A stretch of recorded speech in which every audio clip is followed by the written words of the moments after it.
It's planting season. That means that now is the perfect time to add some color to your yard. And for that, you can't do better than roses from Proven Winners Color Choice Shrubs. They're the ones in the white containers. Each one has been trialed and tested by a team of expert horticulturists. Look for Proven Winners roses in the white containers at your local garden center, because you and your home deserve the best.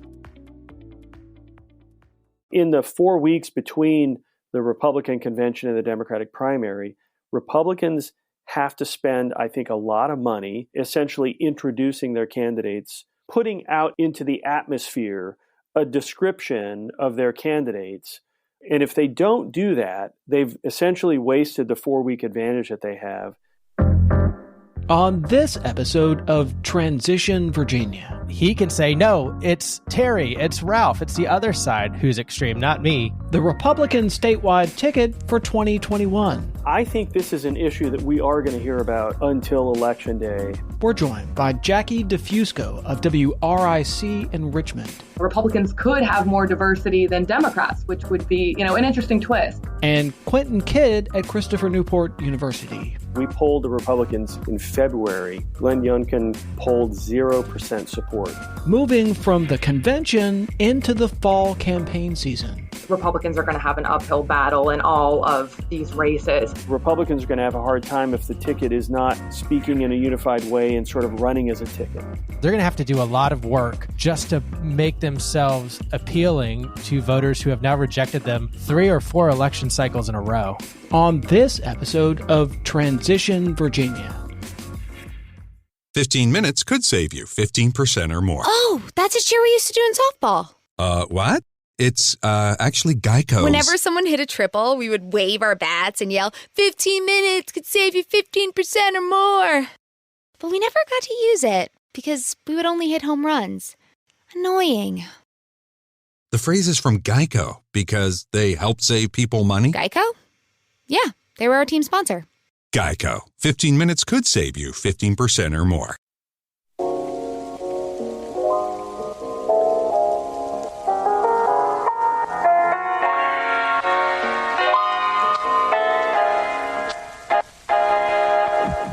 Welcome to Transition Virginia, the podcast that examines the ongoing transition of power in Virginia. I'm Michael Pope. And I'm Thomas Bowman. Today on the podcast, the Republican statewide ticket. The convention is over, and the elimination rounds of ranked choice voting have come to an end. Candidates emerged from the smoke-filled back room, and now we know which Republicans will be on the ballot this November. There are names that you might not be familiar with. In fact, a couple of the names you might say to yourself, wait a minute, they nominated who? So who are these people and why are they running? We've got a great panel here to help us understand the ticket and preview the fall election season. We're joined by the Virginia Capitol Bureau reporter for WRIC, the ABC affiliate in Richmond, but you might have also seen her stories all over Virginia, from Wavy 10 in Norfolk to WFXR in Roanoke. She's the vice president of the Virginia Capitol Correspondents Association. Jackie DeFusco, thanks for joining us. Thanks for having me. We're also joined by the director of the Judy Ford Wason Center, who is also the dean of the College of Social Sciences at Christopher Newport University. He's returning to the podcast for a second appearance. Quentin Kidd, thanks for coming back. Great to be on here. Okay, well, let's start with the top of the ticket. The Republican convention chose Glenn Younkin to be their nominee for governor, a selection that was kind of an upset considering there were some much better-known candidates in the race. Now, Younkin is a former CEO of the Carlyle Group, and he's rich. I mean, he's really, really rich, like rich enough to have loaned his campaign more than $5 million. Now, after securing the nomination, he appeared at a victory event in Richmond where he told a capacity crowd of mostly maskless supporters this. Terry McAuliffe and his sidekick, Ralph Northam, have been pursuing a politics of extremism and political division. Instead of focusing on the shared values and common goals that bind us together as Virginians, they've picked one fight after another and they intend to divide us. The McAuliffe political dynasty does not exist to serve Virginians. It exists to do the bidding of their far-left allies who don't even live in Virginia. Now, Jackie, I want to start with you because you were there in the room for this speech. Give us a sense of what it was like to be there in the room for this. Yeah, well, it was definitely not like anything I have really seen during the pandemic as far as political events go. I mean, there were tons of people in there, definitely more than 100 people, all packed in. And as you mentioned, none of them were wearing masks. However, there was a lot of enthusiasm in the room.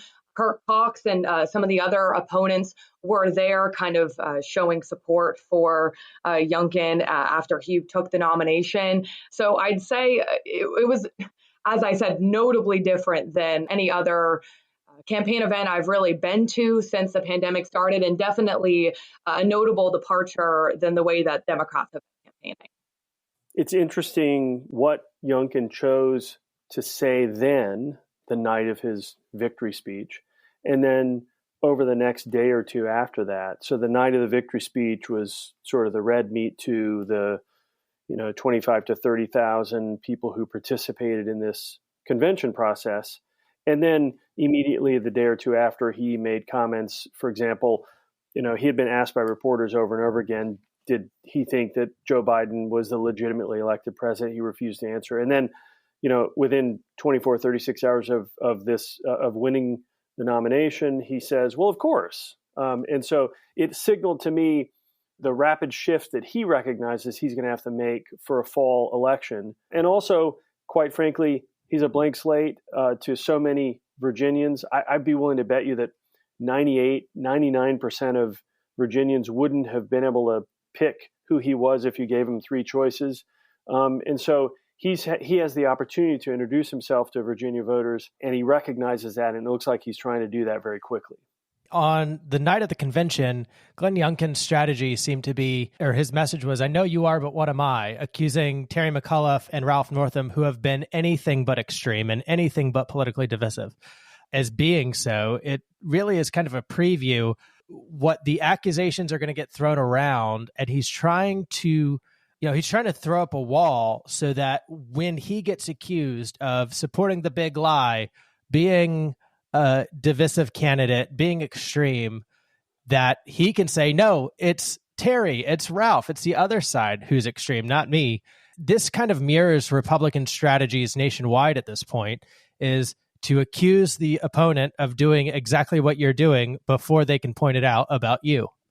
Jackie, you mentioned Kirk Cox and several of the other candidates for governor, the unsuccessful candidates for governor there, and they were wearing sort of Yunken stickers and clearly in support of the campaign. One of those candidates who was noticeably not there was Amanda Chase, but Yunken addressed this in his speech, didn't he? There was part of the speech that said, well, I talked to Amanda Chase and she wanted to be here, but she's on vacation with her husband. And so, I support that. What was the sense there in the room about the Chase part of this story? Yeah, that part of the speech definitely stood out to me, notably because, Chase, while other candidates after, Yunken did win the nomination, conceded fairly immediately, Chase was notably silent. And obviously, earlier in the race, she has many times accused the convention of being rigged. She actually echoed that sentiment in a Facebook post, which has been her only public comment since her loss. And she has also threatened to run as an independent, obviously. Now, she did say that would be her course of action if Pete Snyder specifically won. Jury's still out on whether or not she will go ahead and do that anyway, because obviously, she has not confirmed that she has ruled that out yet. But interestingly, while she conceded online, she did not specifically say that she supported Yunken in that Facebook post. She did not endorse him. And again, she didn't rule out what her future plans would be. She said that there would be more to say in the coming days. So it was interesting when Yunken basically said, I spoke to Chase on the phone and she said, Glenn, I love you, but I can't be there tonight because I'm on a family vacation. Yunken clearly trying to say and put forward a united front. He actually said, the Republican Party from here on out will be moving forward as one team. But again, we've yet to get confirmation from Chase herself on that. So there's definitely still a question mark about exactly how this dynamic will play out going forward. She asked all of her supporters to fill in her name for all of the possible votes on the ballot. And there was some discussion that that would actually hurt her because when other candidates started getting knocked off, that those ballots would just get thrown out. So did that end up helping her, hurting her, or being neutral? Does anybody have a good sense of that? I don't think it hurt or helped her. If you look at where ballots went each round, it's clear that a 10, 15% of voters, of participants in the convention at some level put one name, maybe two names down, and then they were leaving their ballots blank because the total number of votes counted at the end was fewer than the number of votes that started. But it isn't clear to me that Chase's supporters didn't have names down further down the ballot because, at round 5, when she was dropped, her votes, those votes that she got in round 5 went about 50-50 to Snyder and Yunken. And so even the candidate that she was most frustrated with, Pete Snyder, got about half of her votes once she dropped. And so I don't know what she gained by telling her supporters that, but I don't think it really hurt anybody else. And it was clear from the beginning that she had a solid 23 to 25% of the vote, and she was not going to get much more than that. And that's essentially where she ended up when she got dropped. Yeah, I'm looking on the VPAP thing.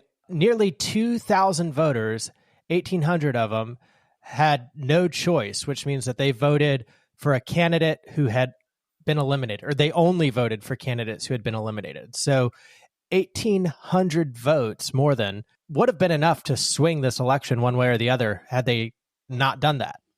The word blank slate is often used to talk about Yunken, but he's not really all that blank. If you watch that speech, that victory speech that he gave, there was quite a number of policy positions there. He wants to reduce taxes on corporations, reduce taxes on people. He wants to ban critical race theory, which is a talking point for Republicans in this election. He talked about making sure schools had accelerated math. He talked about school choice. He talked about preserving qualified immunity. So, it's the slate is there for people to see, although that slate is not yet sort of in the minds of people. And so, Jackie, I'm wondering about the sort of filling in the picture here for voters, because Republicans are going to want to define Glenn Younkin their way, but Democrats are also really eager to make sure they define Glenn Younkin first. How is this going to play out? Who's going to be more successful in defining this Republican candidate for governor? Yeah, there's clearly a really interesting dynamic at play here because in a press conference before this rally, Democrats spent almost the whole time basically trying to frame Yunken as an extension of Donald Trump, especially because, Donald Trump had endorsed him just earlier that morning. Interestingly enough, though, Yunken didn't mention Trump or his endorsement once during his speech in that rally. I actually had a few minutes with him on Zoom earlier in the day, and I asked him, point blank, are there any areas where you would separate yourself from President Trump? And I actually asked him that twice because he didn't really answer the question the first time. And neither time he didn't cite any examples of areas where he would say, I don't agree with him on this. So clearly, I think that he is not trying to put Trump at the center of his campaign. As political analysts might put it, I think he knows it would alienate some moderate voters, but he's also not calling himself Trump in heels like Amanda Chase is, obviously, and standing behind him super loudly, at least not until this point. But that said, he's hitting on a number of the same points in his speech that elements of Trump's base obviously found appealing about Trump. He is channeling his playbook in many ways in that respect. He's often repeated, I'm a political outsider. Clearly a very wealthy businessman who has, unlimited resources to bolster his name, saying he's going to make the economy roar by recruiting jobs and lowering taxes, et cetera. And again, hitting on a number of those hot button political issues that you mentioned, getting liberal influence out of schools, slamming Democrats for trying to eliminate qualified immunity and defund the police. Also, criticizing Governor Northam's handling of the pandemic and overly restrictive policies. But interestingly enough, it's not entirely clear yet, how voters are receiving this because, for example, I had a one-off conversation with some honestly random guy in the lobby of the Marriott while the ballot counting was happening at the convention. And he wasn't related to the convention, but, what told me he was a Republican and said, he wasn't very happy about the Yunken nomination because, he said, and I quote, he's a Republican in name only. So again, it's not entirely clear that, Republicans, all of them at least, are buying his messaging so far. And we'll see if he can make inroads, with them as this campaign goes on. God, I miss conversations with a random guy. That's like one of my favorite things in journalism. Amen to that. Seriously. Quentin Kidd, right after Yunken secured the nomination, I talked to you for the radio, and you said something that resonated with a lot of our listeners, which is that here's a guy who was polling at 0% just a few weeks before the convention, and then he secured the nomination. How did this happen? I think the Republicans, probably unintentionally, but they set up a nomination process and a selection process that really lent itself to somebody coming in from the outside who had lots of money, really unlimited amounts of money to spend, who was largely unknown. And that's essentially what Glenn Younkin did. It is no lie. We polled the registered Republicans, or not registered, but self-identified Republicans in Virginia in February. Glenn Younkin polled 0% support. I don't think it's because 0% of people supported him. I think it's because 0% of people knew who he was at that time. Subsequent to our poll being in the field, Republicans required people who were going to participate in the convention to register. And so all the candidates then knew what the universe of potential voters was. And the Yunken team very effectively targeted those voters. They probably very effectively polled them. They very effectively targeted them with messaging. They probably very effectively did some focus grouping with them. And he spent unlimited amounts of money communicating with them to the point where he went from 0% to, in the first round of voting, he was at 32, 33%? And so I just think it was a masterful move on his part to essentially decide when he was going to go all in and try to win this thing. And it was after Republicans made people register to participate in this convention.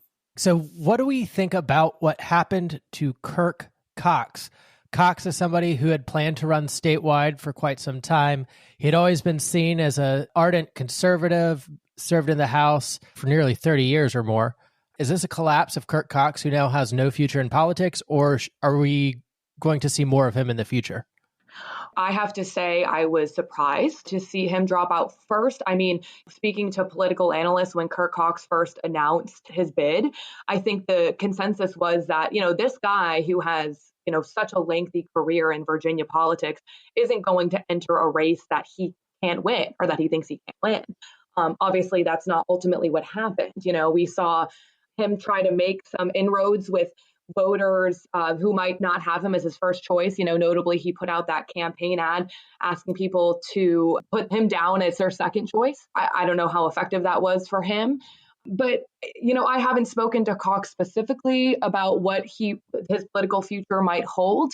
But I don't know if it potentially just speaks to the base's appetite for a political outsider and potentially somebody who echoes, Trump sentiment in being that political outsider businessman, maybe kind of shying away from the establishment Republican that, Kirk Cox somewhat embodies based on his lengthy career.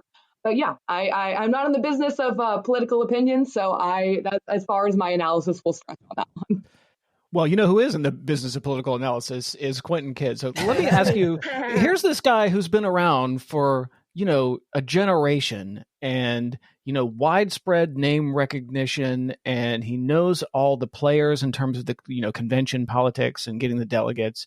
And yet he placed so low. Like, what do we make, Quentin Kidd, of the fall of Kirk Cox? So I think Kirk Cox, he's never had both feet in the movement wing of Republican politics in Virginia. He's clearly a classic social conservative, religiously inspired social conservative, but he wasn't a Tea Partier, even if he could get along with Tea Partiers and speak occasionally to the Tea Party demands. He wasn't a Trumper. And so I think part of his problem, again, the 57,000 people who registered to vote largely represent sort of the base movement part of the Republican electorate. And Cox was never had 2 feet in that. He probably never had more than 2 or 3 toes in that. And so if it was just going to be a contest between Kirk Cox and Amanda Chase, and then, a couple of other relative unknowns, Cox probably felt like he had a good chance, in part because he could paint Amanda Chase as unelectable in the general. But once Pete Snyder got in and once Glenn Younkin got in, base, sort of movement Republicans really like outsiders. Republicans generally like business people. And so those two outsiders got into the race, and they really relegated Cox to a third and fourth place status pretty quickly. Early on, I was talking to some Cox political operatives about how they felt about things. This is before Snyder and Yunken got in, and they said, they felt really good, that Chase probably was going to win the first round, and then Cox would sort of take the lead in round two. And then once Snyder and Yunken got in, you started seeing Cox actively campaign to be everybody's number two. And I think that was a reflection of a recognition that his position had moved vis-a-vis Yunken and Snyder once they got in. All right, well, we're going to take a quick break. We're here with Jackie DeFusco and Quentin Kidd. We'll be right back.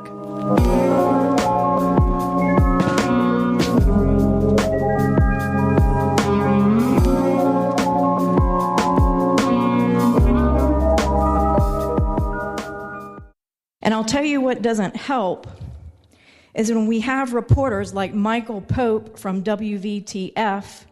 These were not rioters and looters. These were patriots. I never called the people who stormed the Capitol patriots. These were not rioters and looters. These were patriots. I never called the people who stormed the Capitol patriots. We have to hold our media accountable. You can help our podcast hold people in power accountable. Head over to transitionvirginia.com and hit the button that says Contribute on Patreon. For as little as $3 a month, you can help us speak truth to power.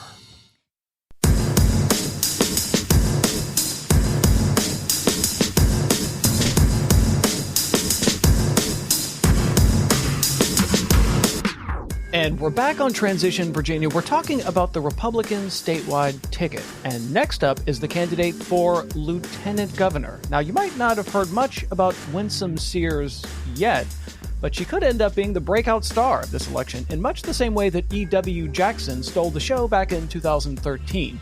Now, it's worth pointing out that E.W. Jackson endorsed Winsome Sears before the convention. So did Amanda Chase. So she's the Trumpiest of all the candidates on the ticket this year. Check out how she introduced herself during a forum hosted by the right-wing group Chasing Freedom. I'm so glad to be here with all of you, and I'm so glad that you put together this forum so that we have yet another opportunity to make ourselves known to our fellow Republicans, our fellow conservatives, and as I say, our fellow deplorables. But then we have another word, don't we? The President Biden has now called us Neanderthals. So let's own that. We are now also Neanderthals. How do you like that?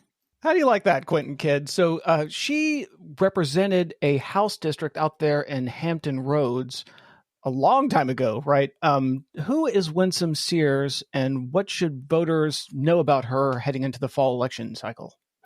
So I think of the three statewide Republican candidates, she is the movement candidate of the ticket, clearly.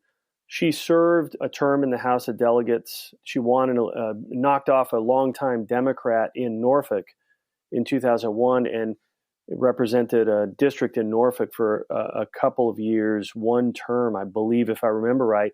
And then, and she was a star, a rock star at that time, in part because she had knocked off a longstanding Democrat in Norfolk and as a Black Republican woman. And so the Republican Party just sort of elevated her to rock star status.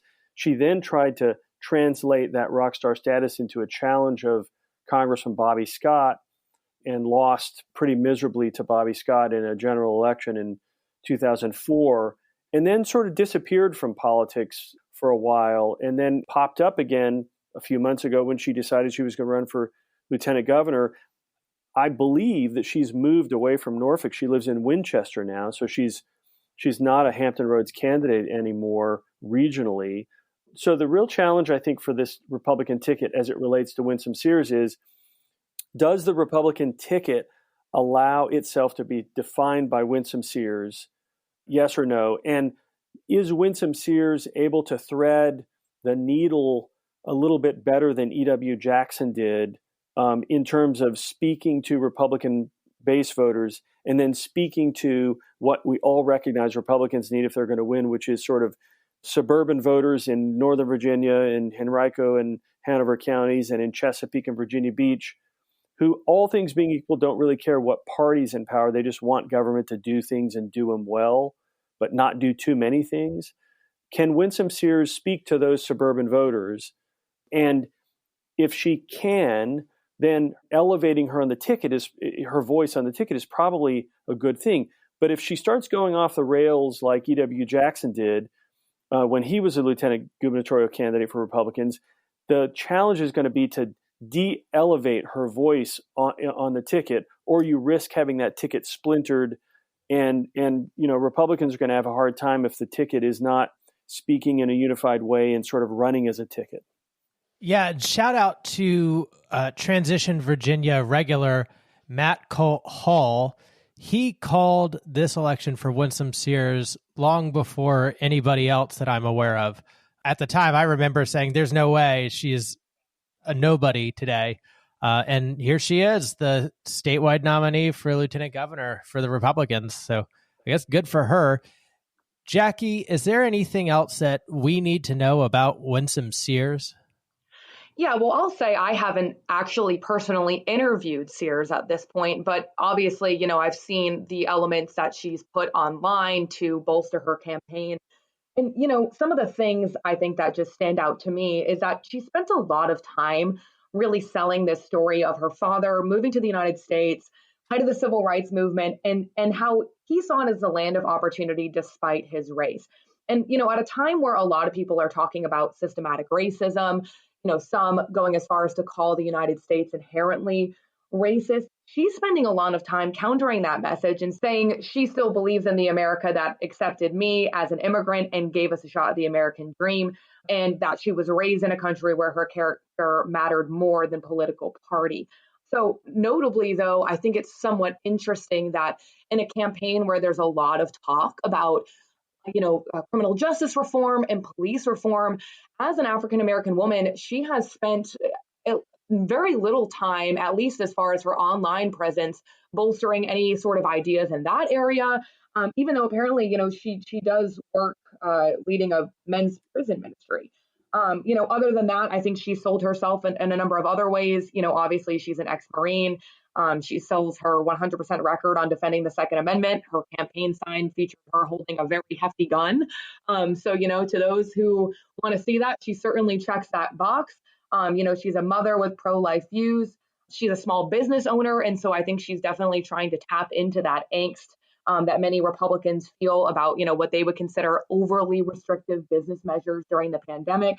And interestingly, too, one of the biggest sections on her website is about election integrity and restoring voter confidence. Obviously, that's been sort of a theme of Republican messaging throughout, this campaign season so far. But it did take up a lot of space on her platform, considering, I'd say disproportionately, compared to her actual experience leaning more towards education and school choice, and, talked a lot about voter ID laws and things like that. So to me, those are the things that stood out about her.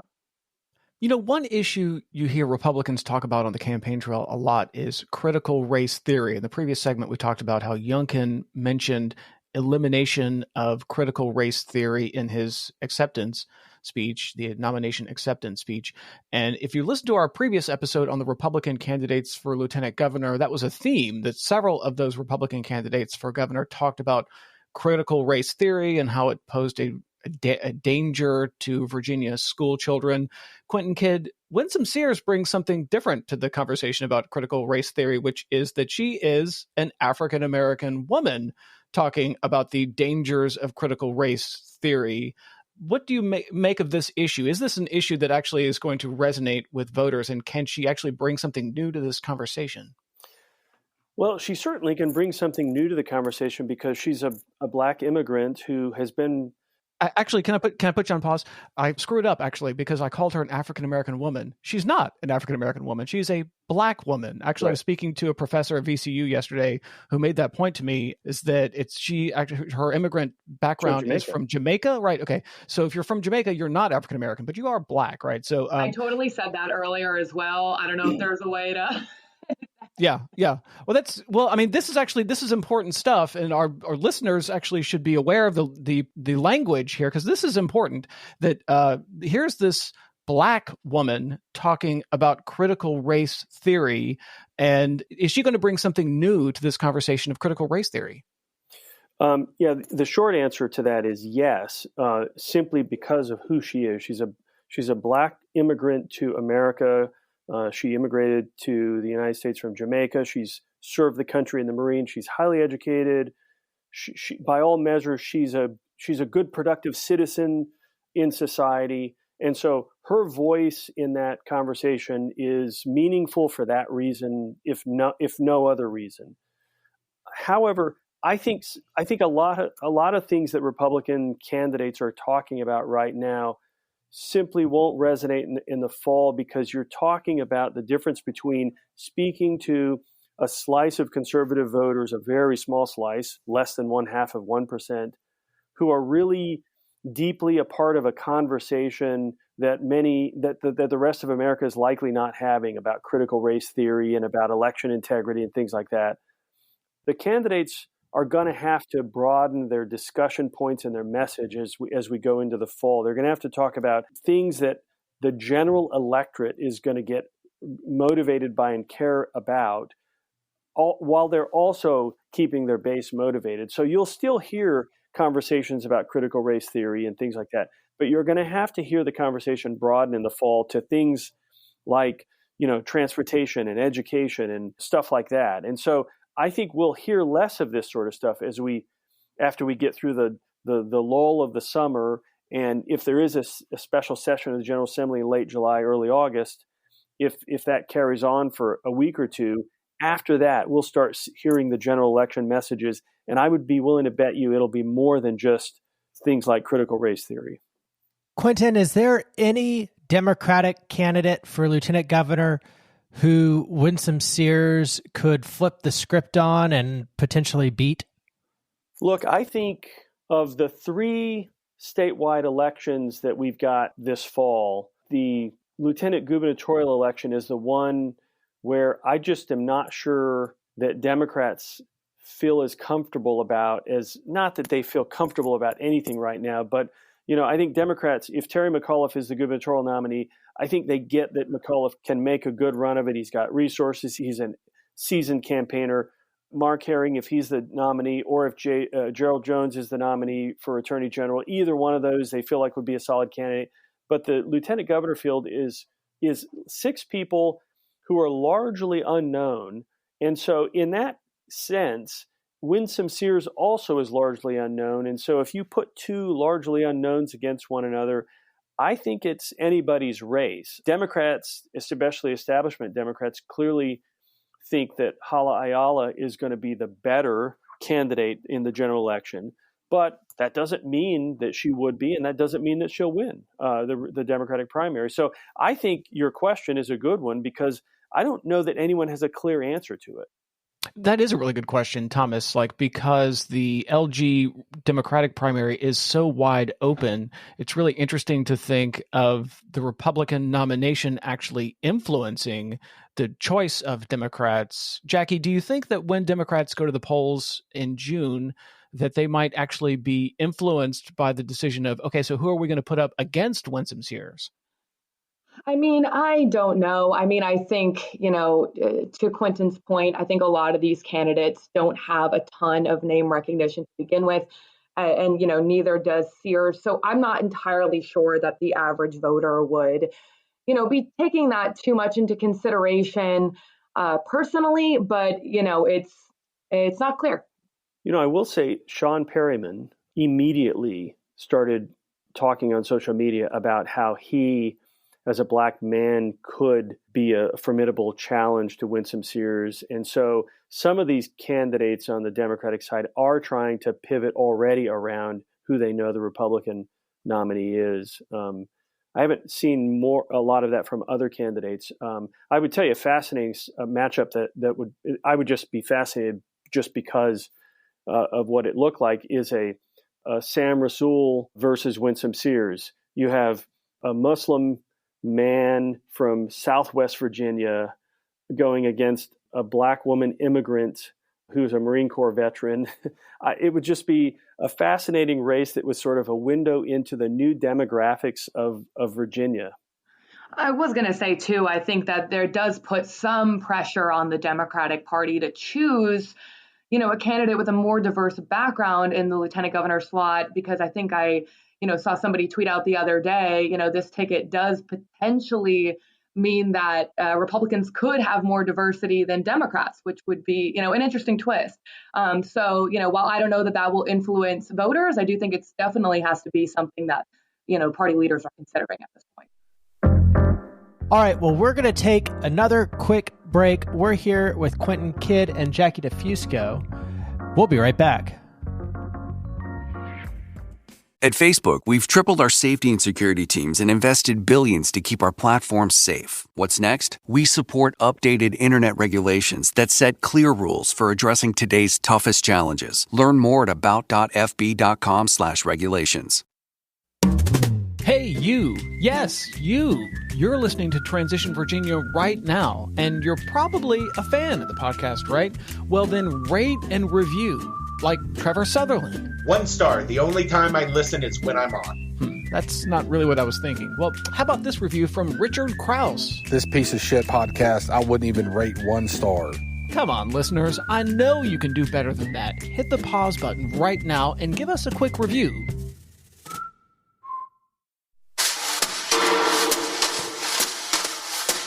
And we're back on Transition Virginia. We're talking about the Republican ticket for 2021. And at the bottom of the statewide ticket is the candidate for Attorney General, Delegate Jason Miyares.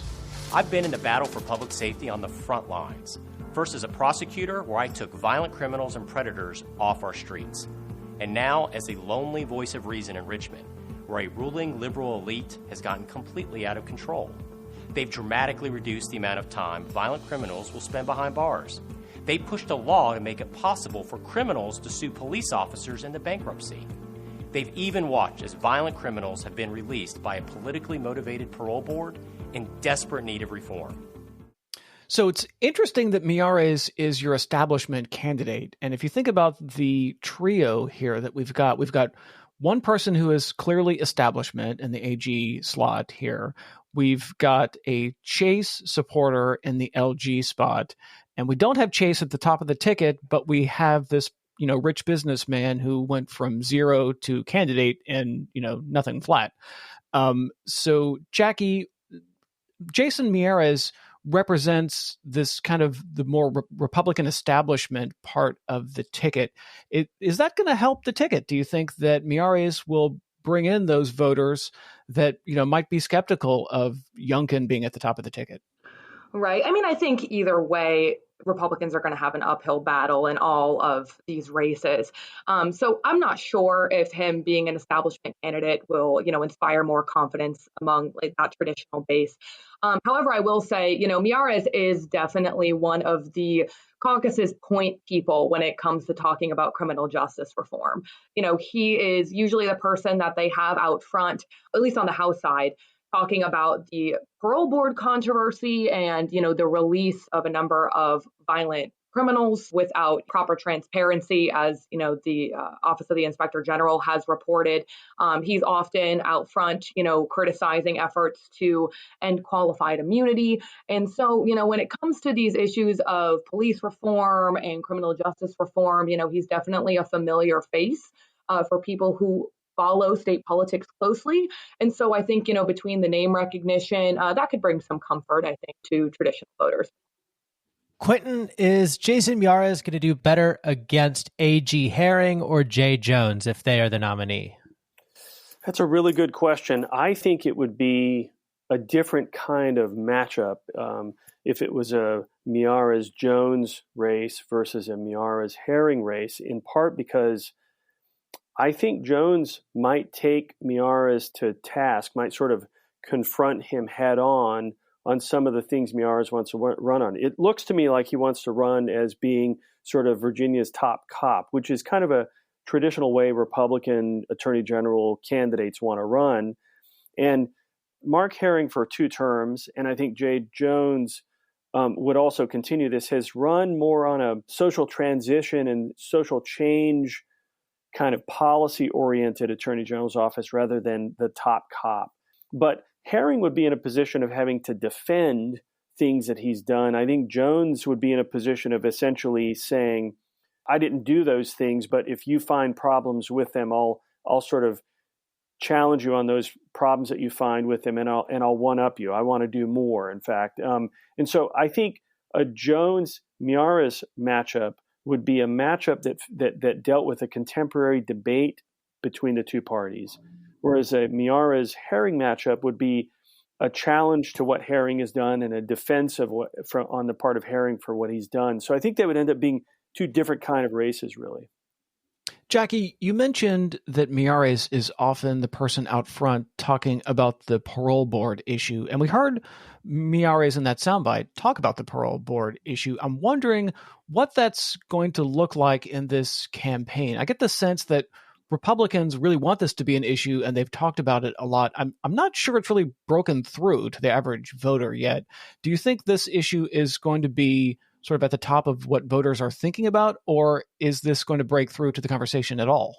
I mean, I think it clearly depends on the voter. I mean, I can tell you as somebody who has covered the issue with the parole board, particularly for TV, which requires, really making this concise, it's pretty inside baseball. I mean, it's difficult to follow along. If you haven't been doing so incrementally, it can be a very overwhelming story to take in, other than the headline, talking point of it. I don't know how many voters are really getting into the weeds on this, but to your point, clearly Republicans have tried to make this a major talking point across the board. I think we saw Kirk Cox put out a campaign ad, exclusively dedicated to this issue with news clips from across the state. But, I think that as far as it being a general election conversation, I think that it could potentially be more of an issue if Attorney General Herring does win out for the Democratic nomination, because one of the main points of criticism that Republicans have thrown at him, they have basically accused Herring of playing a key role in sanitizing, the OSIG report, which Herring has denied. But, in trying to paint him as being sort of an establishment candidate, who is really steeped in political corruption, as they try to sell that message, it could potentially be more effective against Herring. But again, those are, just accusations. And I'm not sure how much the average Republican voter is really following along. Along those lines, Quentin, is it an advantage to the Republicans to have their statewide nominees selected about a month ahead of the Democrats? It's only an advantage if they make it an advantage. And what I mean by that is, quite frankly, very few people who are going to be voting in November are paying close attention today. The core of the party, faithful on the Republican side, participated in their convention. That was just about 30,000 voters. Democrats are going to have more than that vote in their primary, but that still will represent just the core of the Democratic base.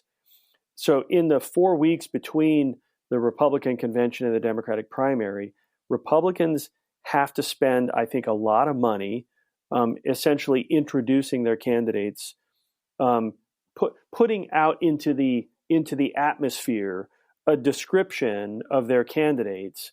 And if they don't do that, they've essentially wasted the 4-week advantage that they have. And I think the Democrats, and you've already seen the McAuliffe campaign start to do this, the Democrats are going to start focusing pretty intensely on defining Yunken in particular, Glenn Younkin. And so Republicans have the opportunity for the next, several weeks to define their candidates, while Democrats are still focused on doing their primary. If they waste that time, that's just wasted time on their part.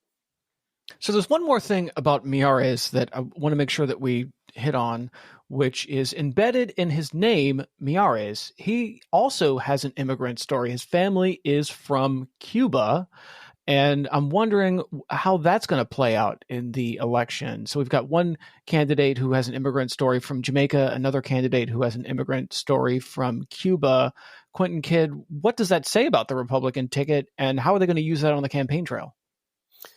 Well, look, anyone who pays attention to politics on the Republican side shouldn't be surprised. I mean, it's not like only immigrants favor the Democrats. There are lots of immigrants on the Republican side. I don't know that it's really going to matter at the end of the day. I mean, I think it matters in the sense of introducing yourself as a candidate, and certainly, Jason Miyares has to do that. But I don't know that it gives any particular electoral advantage come November for either Jason Miyares or Winsome Sears to, have a family that immigrated from Cuba or being an immigrant from Jamaica.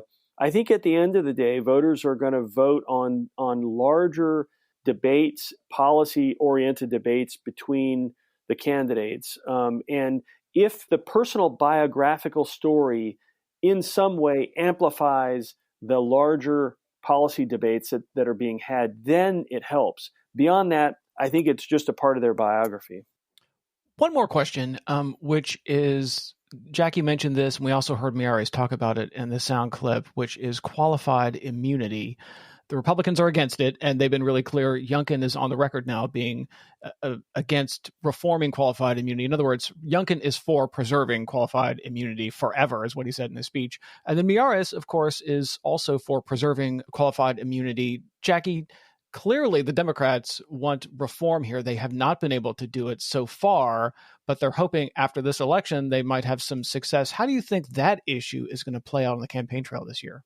I have to say, I think it is absolutely fascinating how much space qualified immunity has already taken up in this conversation, especially given the fact that, moderate Democrats have shut this down at least twice just in the last year, amid the greatest push for police reform that, arguably we've seen in modern history. We're seeing this be central to the platforms of, everyone, I think all of the Democratic gubernatorial candidates, including Terry McAuliffe, which is interesting because Governor Northam hasn't really taken a strong stance on this at all. We saw Jay Jones really try to attack Attorney General Herring on this at one point, saying, he hasn't taken a public stance. Now Herring has, and has said he does embrace, reforming qualified immunity. And clearly, this is an area where Jason Miyares is really trying to hammer down on, as well as Glenn Younkin. I think, clearly police reform is still top of mind for a number of voters. I think that it's right up there with the main talking points with defund the police, which obviously a number of moderate Democrats, if not most Democrats in Virginia, have rejected outright already. So I think it probably plays a big role in, recruiting people who already are savvy on this issue, who are kind of up to date on the criminal justice reform conversation. That said, it's also an interesting critique because, again, Republicans are choosing to harp on things that many Democrats have rejected, even as the state Democratic Party just passed a slew of other controversial criminal justice and police reforms, in the last year. And so I think it's an interesting choice, though not a surprising one, considering they are two of the most controversial hot button talking points that we've seen, nationwide, not just in Virginia. In the sound clip that we played from Jason Miyares, he wisely did not use the words qualified immunity. It's super wonky.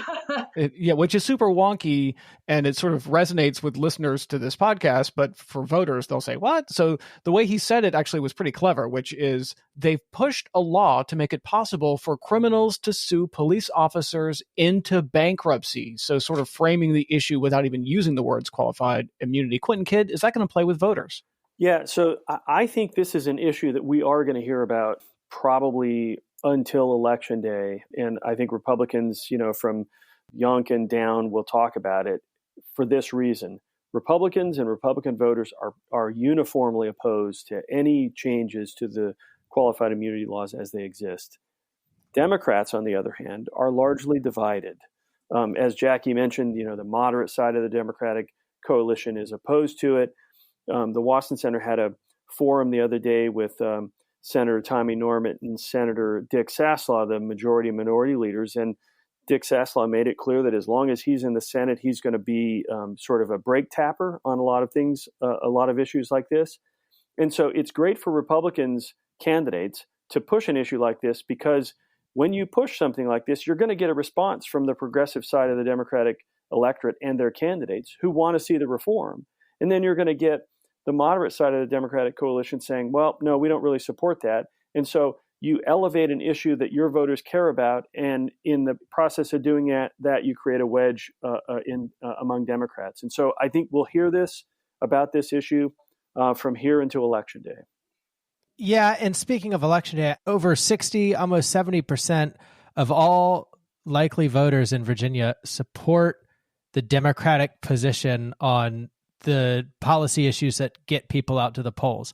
So while this is a fascinating discussion on who these nominees are for the Republican Party, the reality is they are so far from where most Virginians are on issues.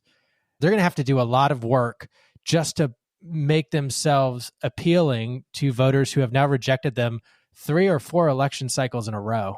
Since 2009, I think in general, if we back up, we don't even know who the Democratic slate is yet, but if we back up and just look at Virginia generally, I would call Virginia a 2 to 4% Democratic state, maybe 2 to 5% Democratic state overall. And so Republicans are going to have to overcome what I would consider to be a slight Democratic structural advantage in the electorate anyway.